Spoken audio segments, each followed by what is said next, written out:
వల్ల కాని పనులు చేయమని దేవుడు నీకు చెప్పట్లా. నీ వల్ల కానిది ఏదో నీకు తెలుసు, ఇప్పటికే కావట్లేదని మదన పడుతున్న విషయాలు నీకు తెలుసు. కానీ నీ అలివి కాని పనులు నువ్వు చేయలేవు, కానీ నీకు అలివయ్యే పని నువ్వు చేయగలవు. అదేంటంటే ప్రార్థన చేయగలవు కదా, ప్రార్థన చేయగలవు కదా, దేవుణ్ణి గోజాడగలవు కదా, ఆ పని చేయి, నేను చూస్తానంటాడు దేవుడు. నువ్వు అది చెయ్యవు, ఇది చెయ్యవు, కూర్చొని ఏడుతూ ఉంటావు, లేదా కుమిలిపోతూ ఉంటావు, లేదా వాళ్ళకి వీళ్ళకి చెప్పుకొని బాధపడతా ఉంటావు. ఎవరు కనికరం చూపుతారు? పోనీ ఎవరు వాటిని ఛేదిస్తారు? కాబట్టి బలమైన చేయి దేవునికి ఉంది, ఆయన కదిలించగలడు. అయితే ఆయన్ని ప్రార్థనతో నువ్వు సంధించగలవు. సో ఇది నువ్వు చేయగలిసిన పని. ఇప్పటిదాకా మీరు అదే ప్రార్థన చేశారు. ఎన్ని సమస్యల కోసం చేశారో,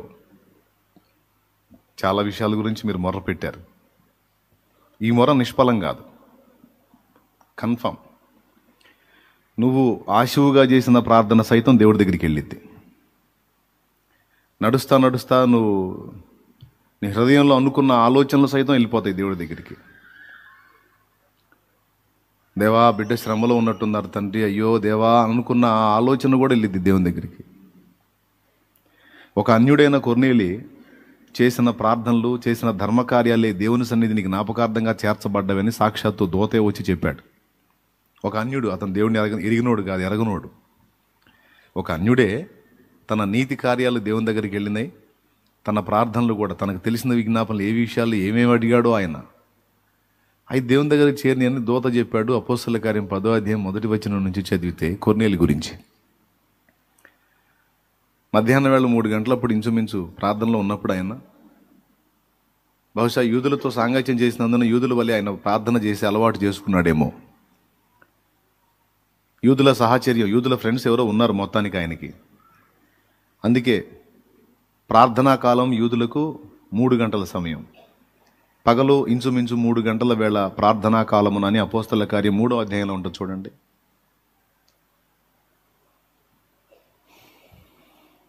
ఈ అన్యుడికి ప్రార్థనా కాలం ఎలా తెలుసు అంటే పగలు 3 గంటలకు, పగలు 3 గంటలకు అది ప్రార్థనా కాలమున పేతురును యోహానును దేవాలయమునకు ఎక్కి వెళ్ళుచుండగా. చాలు. ఏ కాలం అది? ప్రార్థనా కాలం. ఇక్కడ కొర్నేలు చూడు ఏ టైంలో ప్రార్థన చేస్తున్నాడో. 10వ అధ్యాయము 3వ వచనం చూడు. పగలు ఇంచుమించు 3 గంటల వేళ దేవుని దూత అతని యొద్దకు వచ్చి కొర్నేలి అని పిలుచుట దర్శనమందు తేటగా అతనికి కనబడెను. అది లెక్క. అన్యుడే, కానీ యూదులు ప్రార్థించే టైంను మాత్రం తను కూడా దేవునికి వాళ్ళని చూసి బహుశా దేవునికి ప్రార్థన చేసుకొని ఉండొచ్చు. ఆ చిన్న పని, యూదులను చూసి అతడు చేసినటువంటి ఆ పని, దైవదూత అతనికి ప్రత్యక్షమై అతడు రక్షణ పొందడానికి, అతని ఇంటి వారందరూ రక్షింపబడటానికి ఆధారమైనటువంటి సువార్త అతని ద్వారా తన తోటి వారికి, ఇరుగు పొరుగులకు, ఇంటి వారికి, బంధువులకు అందరికీ అందేటట్టు దేవుడు కృప చూపాడు. సో ఒక అన్యుడి విషయంలోనే దేవుడు అంత తీవ్రంగా స్పందించినప్పుడు, మారు మనసు తెలియని, రక్షణానుభవం లేనటువంటి ఒక అన్యుడు స్పందిస్తేనే దేవుడు అలా రియాక్ట్ అయినప్పుడు, క్రీస్తు రక్తంలో కడగబడి, పరిశుద్ధపరచబడి, పరిశుద్ధాత్మను పొందుకొని దేవుని సంబంధమై మనం చేసేటువంటి విజ్ఞాపన ప్రార్థన, అది నువ్వు నడుస్తా చేసిన ప్రార్థన అయినా సరే, మోకాళ్ళేసి చేసిన ప్రార్థన అయినా సరే, సాష్టాంగపడి చేసిన ప్రార్థన అయినా సరే, నీకు ఓపిక లేక బెడ్ మీద ఉండి బెడ్ మీద తండ్రి అని మొరపెట్టినా సరే, ఆ ప్రార్థనలు నిశ్చయంగా దేవుడి దగ్గరికి వెళ్తాయని మర్చిపోవద్దు. కన్ఫామ్గా వెళ్తాయి, దేవుని దగ్గరికి ప్రార్థనలు వెళ్తాయి. విననేరకై ఉండునట్లు యెహోవా చెవులు మందం కాలేదన్నాడు. రక్షింపనేరకై ఉండునట్లు ఆయన చేతులు కురచగాలేదు, ఆయన చేతులు పెద్దవి అంటాడు. విననేరకై ఉండునట్లు ఆయన చెవులు మందంగా లేవు. చెవులు మందంగా ఉంటే మనకుంటాయి, దేవునికి చాలా షార్ప్గా ఉంటాయి. చిన్న శబ్దాన్ని కూడా గుర్తించగలుగుతాడు. ఎంత షార్ప్ అంటే నీ అంతరంగంలో వచ్చే ధ్వనిని కూడా ఆయన గుర్తించగలుగుతాడు. అంత షార్ప్. దేవునికి మహిమ. సో మనం చేయలేని పనులు చేయలేము, చేయగలిగింది ప్రార్థన, అదైతే చేయగలం. సో దాన్ని చేసి దేవుని కదిలించి దేవుని దగ్గర నుండి కార్యాలు పొందగలం. అయితే ఇక్కడ మనం గుర్తించాల్సింది ఏంటంటే, దేవుడు కదిలేంత వరకు పట్టు వదలని ప్రార్థన మనం కలిగి ఉండడానికి జాగ్రత్త పడాలి. మన ప్రార్థనలో ఉన్న పట్టుత్వాన్ని దేవుడు పట్టించుకుంటాడు. ప్రార్థన యందు పట్టుదల కలిగి ఉండండి అనే మాట బైబిల్లో ఉందని మీకు తెలుసా? ప్రార్థన యందు పట్టుదల కలిగి ఉండండి అనే మాట బైబిల్లో ఉందని మీకు తెలుసా? ఉంటే ఎక్కడుందో 3 అంకెలు లెక్క పెడితే చూపించండి నాకు. ఒకటే,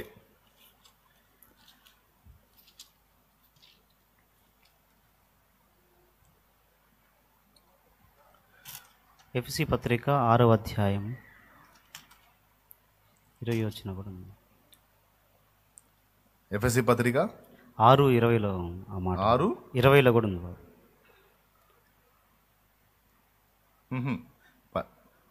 నా నిమిత్తం పూర్ణమైన పట్టుదలతో విజ్ఞాపన చేయొచ్చు మెలకువగా ఉండి, ఆయన పర్సనల్ ప్రార్థన యందు పట్టుదల కలిగి ఉండను అనే మాట ఉంది. అది కావమ్మా, అది దేవునికి మహిమ. హల్లెలూయా. ఏదో చూడండి మరి, రోమ 12:12 అంట. కరెక్టే.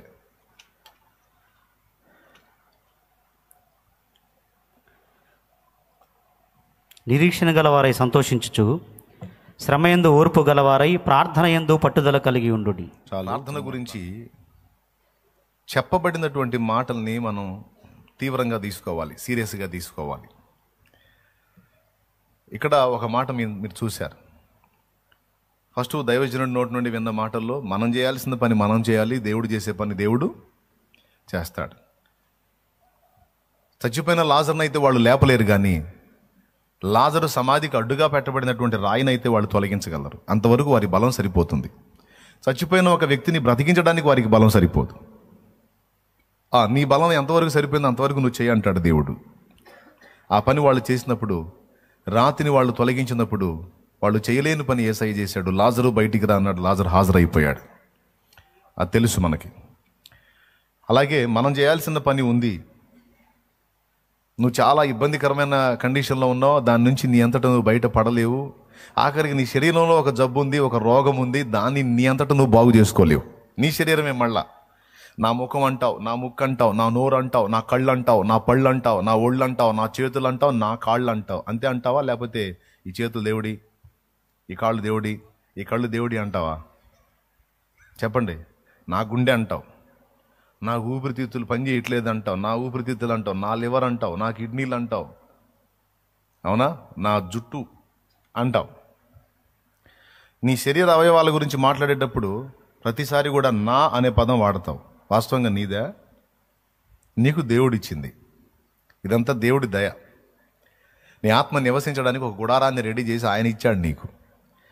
మరి నా ఒళ్ళు, నా కళ్ళు, నా పళ్ళు, నా చెవులు, నా కాళ్ళు, నా చేతులు, నా చర్మం, నా గుండె, నా ఊపిరితిత్తులు, నా కిడ్నీలు, నా లివరు అని చెప్తావు కదా. అది రిపేర్ వస్తే బాగు చేసుకోను, నీదేగా, నాదేగా, మందేగా. ఈ చెయ్యట తిరిగిపోయింది, తిరిగి దాన్ని మళ్ళీ నార్మల్ పొజిషన్ తీసురా. చేయగలమా? మందేగా. నీ సమస్యల నుంచి విడుదల పొందడం, నీకు వచ్చిన రోగాన్ని కూడా నీ అంతటా నువ్వు బాగు చేసుకునే పరిస్థితి లేదు. మళ్ళీ నీ శరీరమే నీ మాట విందు,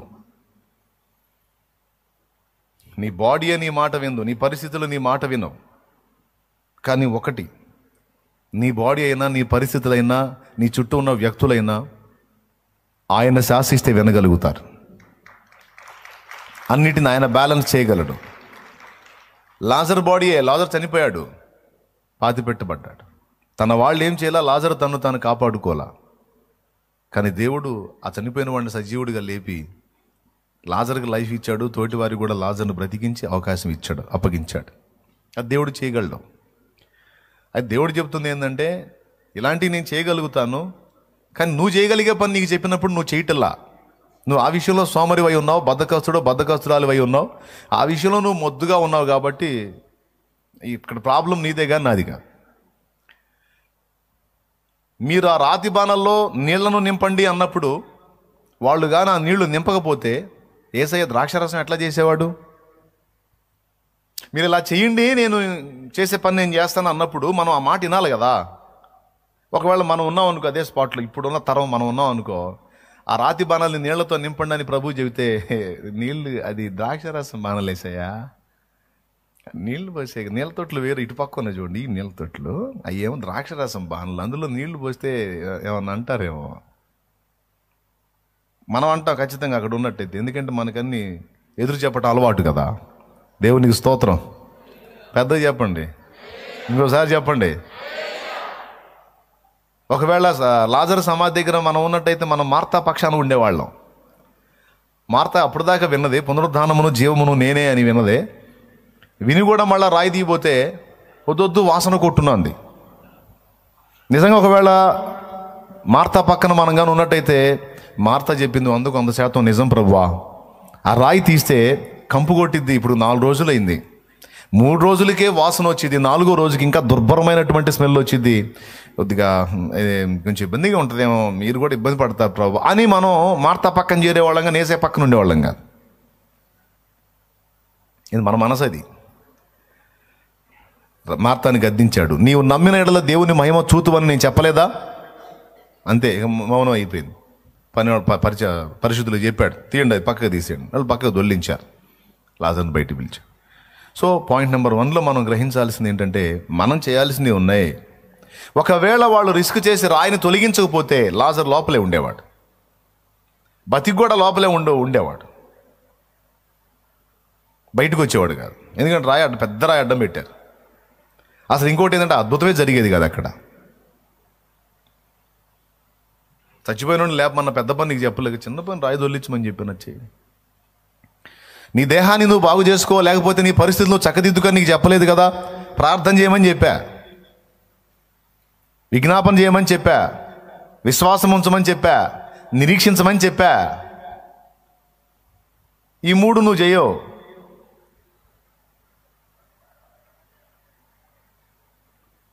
బలవంతుడైన దేవుడైనా రాతి బాణల్లో నీళ్లు పనివాళ్ళు నింపకపోతే ద్రాక్షరసంగా చేయడానికి అవకాశం లేదు.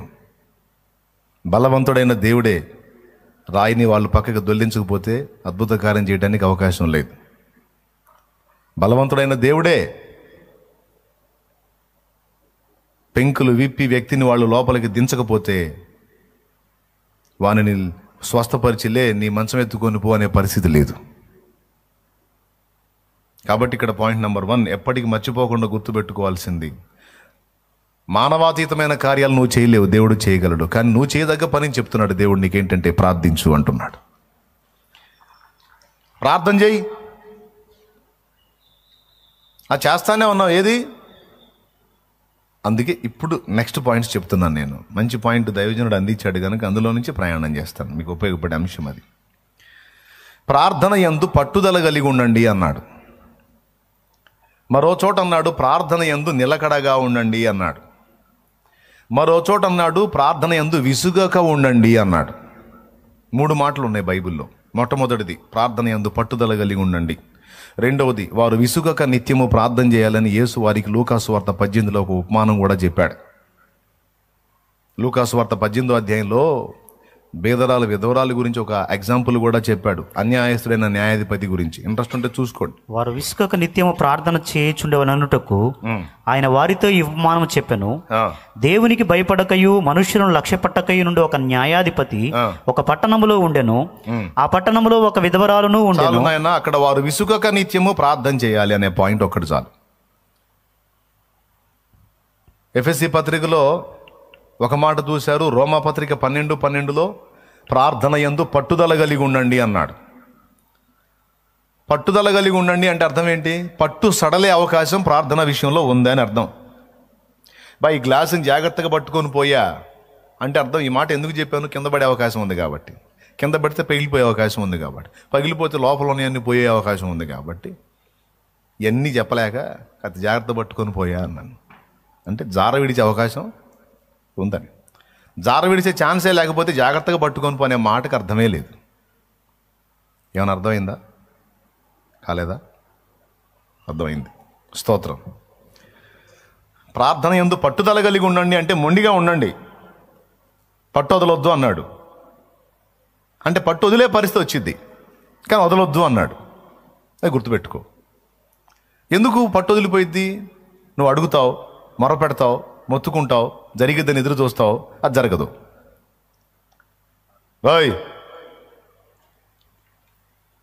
అవునా? ఇప్పుడు ఏదైనా సరే ఒకటి పొందగోరినప్పుడు పట్టుదలగా దానికోసం ప్రార్థన చేయమని దేవుడు చెప్పాడు. అది ఆరోగ్యమో, లేకపోతే సంతానమో, లేకపోతే ఆత్మీయ సంతానమో, లేకపోతే పెళ్ళో, లేకపోతే పెటాకులో, శరీర రోగమో, ఆత్మీయ రోగమో, లేకపోతే స్పిరిచువల్ లైఫ్లో కింద పడటం లేవటమో, ఏది కలిగి ఉన్నావు నీ శోభ నువ్వు, నీ బాధ నువ్వు. సో దాని నుంచి విడుదల కోసం, దాని నుంచి సమాధానం కోసం నువ్వు ఆశ కలిగి ఉన్నావు. నువ్వు అడుగుతావు, ప్రార్థన చేస్తావు, నెలలు గడిచిద్ది, వారాలు గడిచిద్ది, నెలలు గడిచిద్ది, సంవత్సరాలు గడిచిద్ది, అప్పుడు విసుగు వచ్చిద్ది. ఏం చేస్తాం, ప్రార్థన చేస్తానే ఉన్నానని అసలు ఏం మారట్లేదు పరిస్థితి. ఏందో అసలు ఈ డైలాగు నేను 1000 మంది దగ్గర విన్నా, 100 మంది కూడా కాదు, 1000 మంది దగ్గర చేస్తాను, ఇదే ఫీలింగ్, చేస్తాను.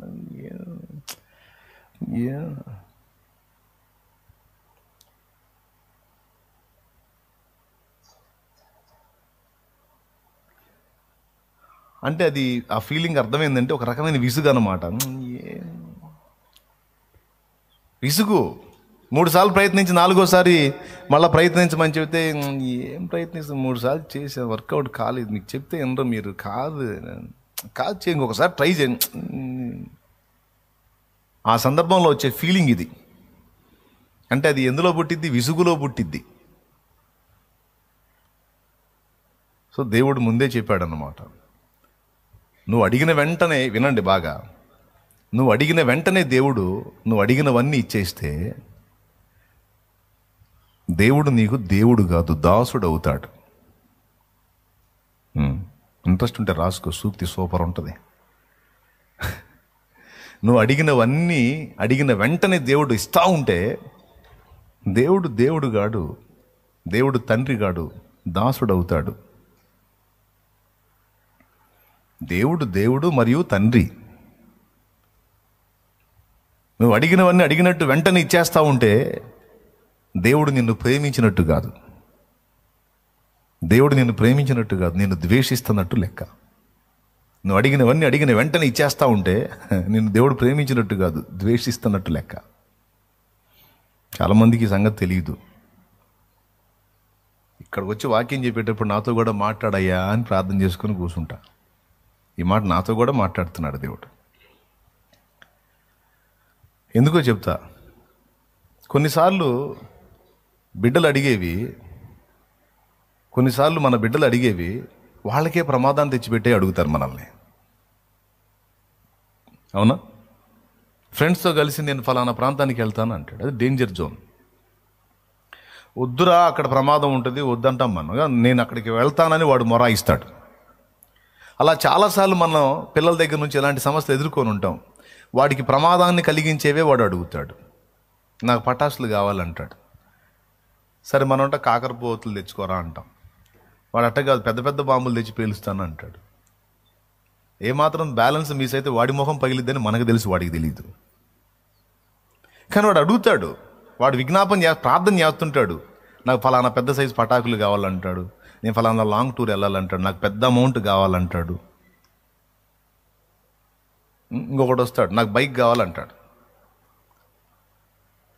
మనం అంటాం, ఇంకా నీకు దాన్ని బ్యాలెన్స్ చేయగలిగే అంత ఓపిక రాలేదురా. ఏంది నాకు రాలేదు, నేను పెద్ద బండినే నడిపి చూపించమంటావా, నాకు కావాలంటాడు. అది మామూలుగా నడపడం కాదురా, కొన్ని ప్రమాదాలు జరిగేటువంటి ప్రదేశాల్లో దాన్ని ఆపగలిగే సామర్థ్యం ఉండాలి నాయన. వద్దు బాబు, కొద్ది టైం తర్వాత తీసుకుందు కానీ అని అంట. వాడు వినడు, నాకు కావాలి అంటాడు. అదొక ప్రార్థన, విజ్ఞాపన. వాడు పట్టు వదలని విక్రమార్కుడు అంటారు కదా, అట్లా వాడు వదిలిపెట్టకుండా అడుగుతా ఉంటాడు. అట్లా అడిగాడని బైకులు కొనిపెట్టి పిల్లల్ని కోల్పోయిన తల్లిదండ్రులు చాలామంది ఉన్నారు. ఏ బైకు గోజాడు నాకు కావాలి వాడు అడిగాడో ఈయన కొనిపెట్టాడో అదే బండి మీద వాడు పోయిన దాఖలాలు ఉన్నాయి, లేవా? ఇప్పుడు ఆ ప్రార్థన వాడికి విషంగా మారిందా లేకపోతే ఆశీర్వాదంగా మారిందా? కాబట్టి కొడుకు అడిగిందల్లా ఇస్తా పోతే వాడు ప్రేమగల తండ్రి కాదు, భూమి మీద పనికిమాలిన తండ్రి. అడిగినవన్నీ ఇస్తా పోతే. కానీ మన దేవుడు అలా పనికిమాలిన వ్యవహారాలు చేసేవాడు కాదు. మన దేవుడు ఆలోచనకర్త. నువ్వు అడిగినవన్నీ అడిగిన వెంటనే టపా టపా టపా చేసుకుంటూ వెళ్ళిపోడు. సంజాయిస్తాడు ఆయన. ठहरो जरा ठहरो, कईगू गड़बड़ हो रहा, क्या हो रहा आपको, जरा ठहरो, दिएंगे आपको दिएंगे, अरे ना परेशान हो जा रहा क्या అంటాడు. ఎవరా అంత గడబడైపోతున్నావు, కొంచెం నెమ్మదిగా ఉండు, నిమ్మళంగా ఉండు, ఇస్తా అంటాడు. అడిగి అడిగి అడిగి మనం ఎంత అడిగినా జవాబు రానప్పుడు ఒక రకమైన విసుగు మనలో స్టార్ట్ అయింది, పట్టు సడలిద్ది, నిలకడ కోల్పోయిద్ది. అందుకే క్లియర్గా చెప్పాడు అనమాట ఈ మాటలన్నీ. పట్టుదల ఉండాలి, విసుగొద్దు, నిలకడగా ఉండు. ఈ 3 కలిగి ఉండి నువ్వు ప్రార్థనలో కనిపెట్టినప్పుడు, నిరంతరం పరిష్కారం కోసం నువ్వు ప్రార్థన చేసినప్పుడు ఖచ్చితంగా దేవుని దగ్గర నుండి ఏదో ఒక జవాబు ఖాయం. అస్సలు జవాబు ఇవ్వకుండా అయితే దేవుడు ఉండడు. ఖచ్చితంగా ఏదో ఒక జవాబు ఇస్తాడు. ఏమనంటే, నువ్వు అడిగినది యుక్తమైనదే, అది నీకు క్షేమకరమైనది అయితే తప్పకుండా ఆమేన్ అంటాడు. అది వెంటనే నీకు అందుబాటులోకి వచ్చింది. అలా కొన్ని జరిగినాయి నీకు. కొన్ని నువ్వు అడిగిన వెంటనే పొందుకున్నావు, కొన్ని వారాల్లో పొందావు, కొన్ని నెలలో పొందావు, కొన్ని అయితే సంవత్సరాల్లో పొందావు, కొన్ని అయితే అసలు మర్చిపోయావు కూడా ప్రార్థన చేసి. నువ్వు అంత దీర్ఘకాలం పట్టిందైనా పొందావు నువ్వు. ఇప్పుడైతే కొన్నిటి కోసం కొన్ని సంవత్సరాలుగా పోరాడుతున్నావు, ప్రార్థన చేస్తున్నావు, అయినా రిజల్ట్ రాలా. అయితే దేవుని దగ్గర నుండి ఏదో ఒక జవాబు అయితే కన్ఫామ్. ముందు చెప్పాను, ప్రార్థన కన్ఫామ్గా దేవుని దగ్గరికి వెళ్ళిద్ది. మన విజ్ఞాపనలన్నీ ఆయన దగ్గర ఉంటాయి. పరిశుద్ధుల ప్రార్థనలన్నీ ధూపద్రవ్యములతో కలపబడి దేవుని సన్నిధికి చేరిందయని ప్రకటన గ్రంథం 8 సాక్ష్యం ఇస్తుంది. పరిశుద్ధుల ప్రార్థనలతో ధూపద్రవ్యములు కలిపి దేవుని సన్నిధికి పొగవలే ధూపం చేరితే ధూపంతో పాటు పరిశుద్ధుల ప్రార్థనలు కూడా చేర్చబడ్డాయట. దేవదూతలే వాటిని గైకొన్నారు, తీసుకెళ్ళి దేవుని సముఖంలోకి అవి చేరేటట్టు చేశారని ప్రకటన గ్రంథం 8 సాక్ష్యం ఇస్తుంది. ప్రకటన గ్రంథం 8 3వ వచనం నుంచి చదువు. మరియు సువర్ణ ధూపార్తి చేత పట్టుకొని ఉన్న వేరొక దూత వచ్చి, బైబిల్ ఉంటే తీసి చూసుకోండి, మీకు అండర్లైన్ చేసుకోండి, లేకపోతే చేయగలిగింది ఏం లేదు. బైబిల్ ఉంటే చదువు వస్తే తీసి చూసుకోండి తొందరగా. బలిపీఠం ఎదుట నిలువగా సింహాసనం ఎదుటన్న సువర్ణ బలిపీఠం పైన పరిశుద్ధులందరి ప్రార్థనలతో కలుపుటకై అతనికి బహు ధూపద్రవ్యములు ఇవ్వబడెను. అప్పుడు ఆ ధూపద్రవ్యములు పొగ పరిశుద్ధుల ప్రార్థనలతో కలిసి దూత చేతుల నుండి పైకి లేచి దేవుని సన్నిధికి చేరింది. అద్దుగో,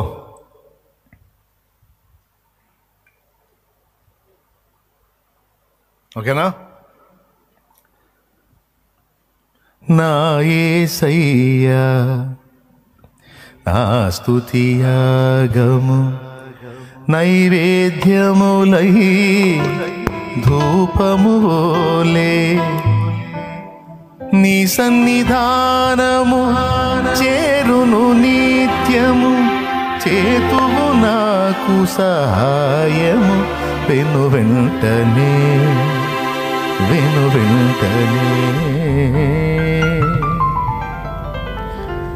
నా యేసయ్యా నా స్తుతియాగము, నా యేసయ్యా నా స్తుతియాగము నైవేద్యములై ధూపములే నీ సన్నిధానము చేరును నిత్యము, చేతువు నాకు సహాయము వెను వెంటనే.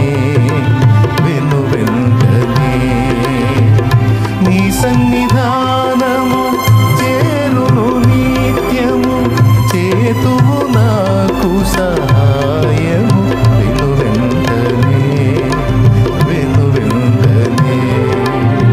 దేవునికి మహిమ. ఆ పల్లవిలోనే ఉంది. ధూపం వల్ల నీ సన్నిధానానికి స్తుతియాగమే కాదు, ప్రార్థన విజ్ఞాపనలు. అసలు వాస్తవంగా ప్రార్థన విజ్ఞాపనలు చేరతాయని రాశాడు అక్కడ. స్తుతులు మరియు ప్రార్థనలు రెండు దేవుని సన్నిధికి చేరతాయి, ఎట్టి పరిస్థితుల్లో చేరతాయి, సందేహమే లేదు. నువ్వు నడుస్తా పోతా కూడా చేసినా వెళ్తాయి. రోడ్డు మీద నడుచుకుంటా పోతా దేవా అని నువ్వు అడిగిన ఆర్తధ్వని కూడా పోయింది. ఆయన చెవులు అసలు మన ప్రార్థనల వైపే ఉన్నాయట. లేఖనమే చెప్పింది. కాబట్టి ప్రార్థనలు వెళ్తాయి. వెళ్ళినప్పుడు దేవుడు ఏదో ఒక జవాబు నీకు ఇచ్చేంత వరకు పట్టు వదలకూడదు. అది పాయింట్ ఇక్కడ. దీనికి మనకి సాక్ష్యం ఏలియా మరియు దానియేలు బైబిల్లో కనపడతారు. ఒక దర్శనం చూపించాడు దేవుడు. అది అంత్యదినాల్లో జరగబోతుంది. అది మెస్సియాను గూర్చిన దర్శనం, ఆయన రాకను గూర్చిన దర్శనం. దాని గురించి తెలుసుకోవటానికి దానియేలుకి కుతూహలం కలిగింది. దాని గురించి తెలుసుకోవటానికి తిండి తిప్పలు అన్ని పక్కన పడేసి ఫాస్టింగ్ ఉండి ప్రేయర్లో కనిపెట్టాడు. ప్రార్థనలో కనిపెడితే వెంటనే జవాబిస్తాడు. వాస్తవంగా దేవుడు దానియేలు మోకాళ్ళేసి అయ్యా అని అడిగితే తక్షణమే జవాబిస్తాడు. అంత దగ్గరి కనెక్షన్ ఉంది వాళ్ళకి, దేవునికి దానియేలుకి మంచి ఫ్రెండ్షిప్ ఉంది. ఏం లేదు, ఫోన్ చేస్తే వెంటనే అందుకొని ఆన్సర్ ఇచ్చినంత దగ్గరగా ఉంటాడు. కానీ 21 రోజు అయింది ఆన్సర్ రాలా. 2 రోజులైంది ఆన్సర్ రాలా, 5 రోజులు అయింది ఆన్సర్ రాలా, 10 రోజులు అయింది ఆన్సర్ రాలా, 15 అయింది ఆన్సర్ రాలా, 20 అయింది ఆన్సర్ రాలా, 21 రోజు అయిపోయింది. ఈయన స్నానపానాదులు లేవు, ఆహారాదులు లేవు. అయ్యా అయ్యా అని గోజాడుతున్నాడు. ఎంత మొండితనం అండి! ఇప్పుడు దర్శన భావం తెలిస్తే అంత, తెలియకపోతే అంత. దర్శనం వచ్చింది, దానికి అర్థం తెలిస్తే ఎంత, తెలియకపోతే ఎంత. ఇంకా మనబోటోళ్ళు అయితే ఇప్పుడు దర్శనం చూపించింది దేవుడు, అర్థం కూడా చెప్పాలి కదా. అయితే మాకు తెలుసు అయింది, అర్థం కూడా ఆయనే చెప్పాలి. చెప్పనప్పుడు మేము ఆడ చుట్టూ పీక్కునే పానీలే, ఆయన దర్శనం అంత ఇంపార్టెంట్ అయినప్పుడు ఆయనే చెప్పుకుంటాడులే పానీలు అని వదిలేస్తాం. వదల్లా, నాకు తెలియదు దాని అర్థం ఏంటో, నువ్వు చెప్పిన దాకా నేను కదలని అంతే కూర్చున్నాడు.